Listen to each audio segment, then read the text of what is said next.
Okay, we've got some more breaking news in the football world. This time, Graham Potter has been appointed the new Brighton manager. He replaces Chris Hughton, who was sacked a week and a half ago after a poor run of form towards the second half of the Premier League season. Now, Chris Hughton did take Brighton to his cup semi-final.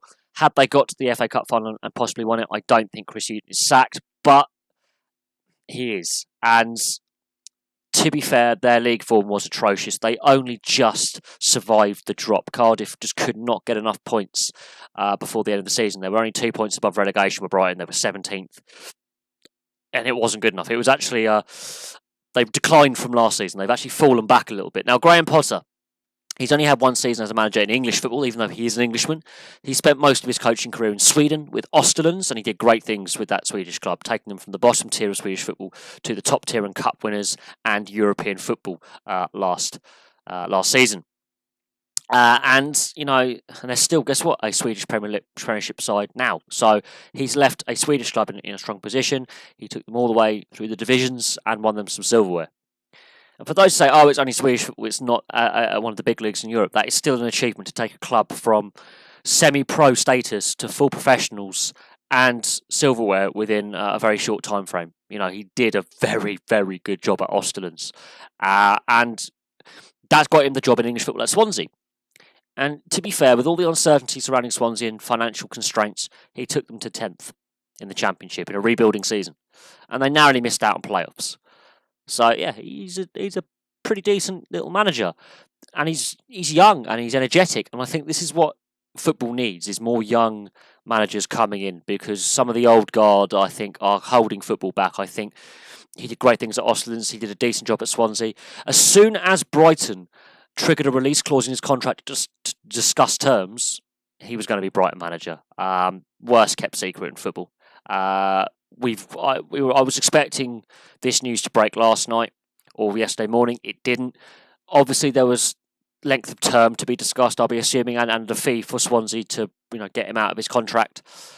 We will find out his length of contract as the day progresses, the evening progresses. But as right now, it's just breaking news. He's just been appointed. So we'll have to see how he does in his second full season of English football as a manager.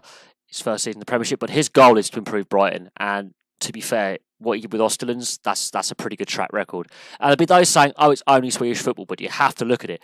To take a club from semi-pro status to cup winners and win silverware in that space of time, that's a pretty good achievement. It doesn't matter what country you're coaching. It doesn't matter what league you're coaching in. To do that, you have to be something a bit special about him. And to get a club into the knockout stages in European football as well, in their first ever season in European football, that takes some doing as well. And so we shouldn't underestimate what Graham Potter is capable of, but Brighton have to give him some funds to spend. He has to be able to invest in that squad. He has to be able to put his imprint on that team, because it's Chris Hughton's team. And these players have to respond to his instructions, because they need to massively improve and buck their ideas up. They were not good enough in the second half of the season. They won 3 games in 20-odd. They nearly threw away their Premier League status. So I think his goal is just to get them up the table. And if they can get a cup run, be it in the League Cup or the FA Cup, and bring some silverware to Brighton, I think that'll be a pretty good result as well. But his first objective is to improve the side and get the side moving up the table and away from a relegation fight this coming season. That is his first objective. If he can do that and improve their league position, I think he can put some building blocks in place to then take Brighton to that next level.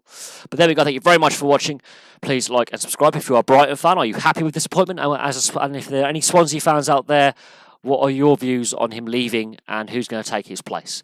Thank you very much for watching. Please like and subscribe. Place your comments below, and I will have some more videos for you very, very soon.